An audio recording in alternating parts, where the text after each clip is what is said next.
had a great conversation with the inspector. We walked through everything. He was so nice, so gracious, so kind to pour out his knowledge. And he normally wouldn't do that. This is 3 floors. So he saw a lot of issues, but not glaring issues. And he saw them on the first floor. But he still walked through the entire building for me and project managed all the stuff that I got to fix. So let's go through it really fast, okay? Number 1, he said that the nail plates that I'm missing, which is right here, I need to cover it up. More nail plates there, fix that. As far as the wiring, everything looks good with regards to termination and runs. The other thing is that when I stack the cables up like this, 3 or more, actually it's 4 or more, I have to have standoffs, which is the cable that stands off the cable from the wall. And the reason for that is because when you have a lot of cables bunched up, when they drive the nails through, it can potentially puncture it when you got them all stacked. So the max is 4 cables. So like for this, right, there's like 5 cables here. So I got to get a standoff, take all this out, get a standoff cable strapping, and just restrap this, which that is pretty easy. The other thing is all of these AC chasers need to be sealed up properly with caps. That's very easy to do. Nothing with the HVAC, nothing with regards to that. Also, let me show you the standoff, so what I'm talking about before I get too much ahead of myself. He said there was no issues here with the panels and the wiring. He just asked if we were going to cover that. I said, yeah, we're gonna frame this all up. This is all going to get covered. But these are the standoff connections, the strapping. So everywhere that I have a couple wires that needs to that are 3 or 4 or more wires, they need to be stood off from the like here. This is not secured in, so I got to get a standoff here all the way up and then change that around. What else? I'm gonna go upstairs. No issues with any of my runs up here. With regards to the runs, he didn't really care about that. Everything looked good with the windows, with the bucking and the spacing, so no issues with that. What else? He did ask about this. If this is leaking, so I have to keep an eye on this and make sure that we're not leaking there. The plumbers were here, so I don't know if that thing is leaking or not. Over here, this standoffs for here. There's also a couple items with regards to, man, here we need strapping here. When I drill into the hole, into the wall, if I'm not centered into the stud, I need a nail plate. This is a bad example, but let me just show you what I mean when I'm saying, if I drill the hole off-centered, like over here, I need a nail plate to protect this guy, because when nails go through, nail plate right here, that goes like this. So if they shoot nails in, they don't hit the wire. So that's why I need to have nail plates there. That's a bad example, but I have a couple areas I need to do that. Like for here in the corner, I need a nail plate. No issues with the wiring here. No issues with this. Here I need standoff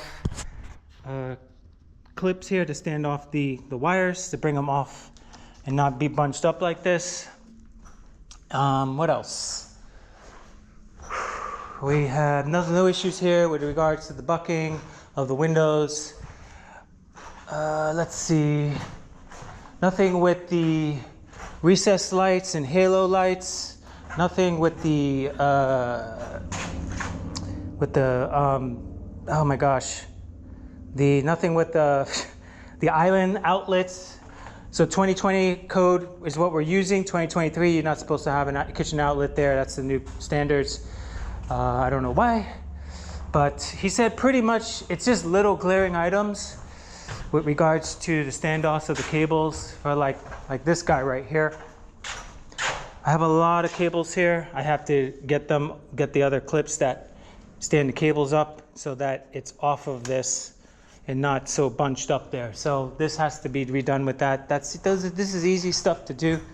It's basically just going by and double checking all of the little items with regards to standing off the cables. None of this is an issue. None of this is an issue. We have water up here. He was happy to see that. So we are holding water, no leaks. That's good. This guy is okay. There was a cable over here that needs to be secured. Where is it? It's a blue cable. It's one of my smoke detectors. Oh, it's downstairs. Sorry. It's a lot. It's a big home. 5,000 square feet, man. Nail plates here that need to be added. Nail plates. Nail plates.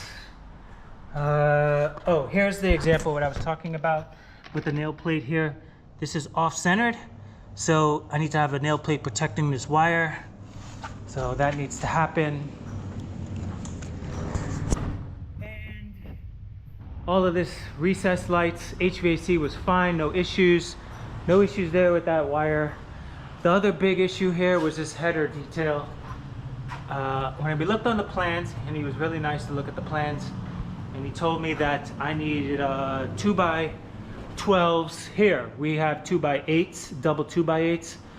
So we have to change this basically to 2x12s and 2x12 by 16s.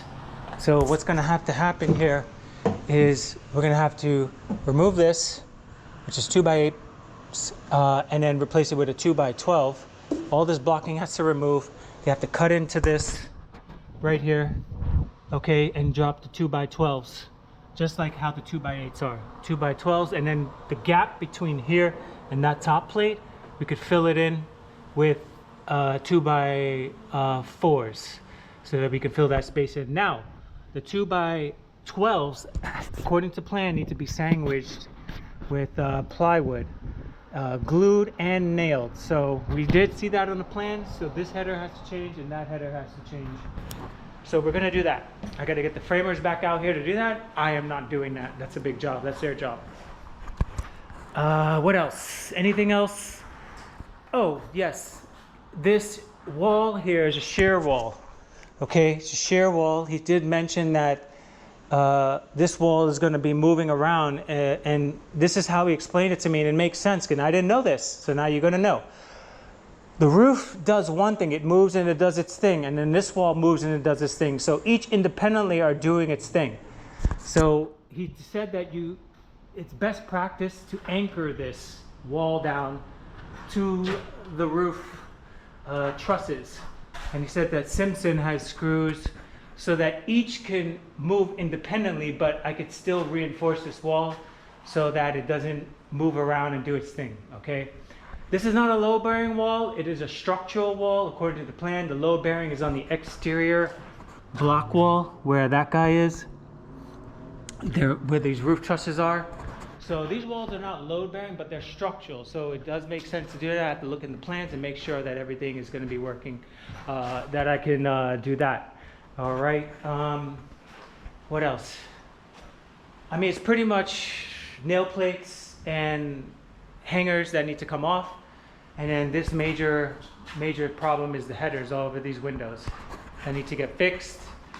But all in all, the HVAC, the plumbing, and the electrical is spot on. There's no issues with the outside panels. He didn't really look at that, and he didn't look throughout all of the wiring inside the panels. So that's where we are with that. I want to keep this video really short. He didn't fail me, but he didn't pass me. So what I'll do is I'll make all these changes. I'll call him directly, he said, and he'll come back out and make sure everything looks good. And then we can keep on moving on. So the other thing to note, I did ask him about my siding, because that's what I got going on, is my siding next. But he said when you get the furring strips up, which is spacing before we put the actual siding on, the column, so you can just take a look, make sure everything is cool. So that was it. Really, really nice guy. We rapped about a lot of things, life in general. I hope I caught it all on the video when I was recording while we were walking through. My GoPro kind of like shut off, I think. I don't know what happened. But very nice guy. We'll go out to lunch and we'll chill and talk some more. And And I think we're gonna have a great relationship. Anyway, that's it, over and out. I'm tired, I'm gonna get some food and relax.